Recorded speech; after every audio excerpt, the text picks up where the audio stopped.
In this tutorial, I'm going to show you how to create a really cool urban ink image using Photoshop. To give you an idea of the finished result, you can see we have the finished photo open in another tab here. Now, we are going to go to the original image, which we created this effect from, and I'm going to take you through the individual steps of how to do this. It is best to use a photo that has a simple background, and as you can see here, we've chosen one that has a plain white background.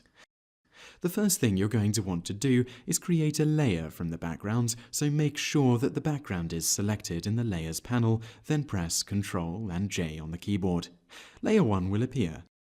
Now click Image, go to Adjustments, and then click Threshold. You will see the image turns to black and white, with just the dark parts of the image appearing in black. In the Threshold window, you can drag the pivot to the right, which will give you a bit more detail. Now, the amount of detail you want will all depend on the image you are editing. As you can see here, we're just going to add a little bit more detail.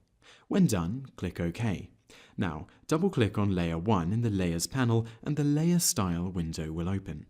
Look to the bottom of this window and locate the underlying gradient bar. Now, hold down Alt on the keyboard and then click on the white pivot on the right and drag it to the left. As you do this, the pivot will split in half. Now, keep dragging this to the left until some of the colors reappear in the image. How much you'll want to do this will depend on your photograph. Here it looks right at about 130 out of 255. Once you have found the correct setting for your image, click OK. You're now going to need to add a new layer to the image, so click Layer, New, then Layer. Click OK in the dialog box that appears. Double-click on the layer we just created and go again to the underlying layer section. Once again, press Alt on the keyboard and click the white pivot and drag the part of the pivot to the center of the gradient. Click OK. You shouldn't actually see any changes from this adjustment to the image at this point. Now you're going to need to add some color to the image. This part does require some artistic license. Go to the brush tool, then select a foreground color. In this example, we're going to be starting with a bright cyan. You'll then want to select a brush size and paint the color onto the image. Just go over a part of the image. Now go back and select another foreground color. Here we are choosing a deep red. Then paint onto the image once again. You know the sort of effect we're going for, and you can see it here in the finished image I created earlier. You'll simply need to use your judgment on your photograph to make it look right.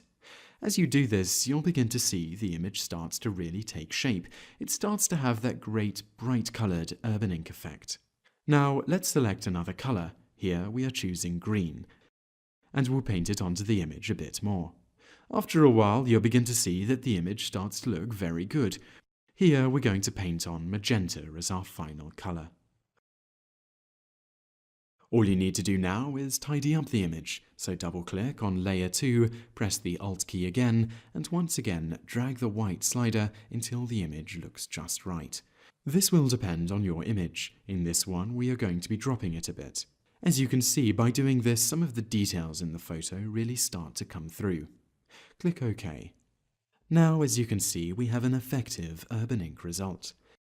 Now, let's compare it to our original image, and you can see that it is a bit different, and we have painted it slightly differently, but both of these do look very effective.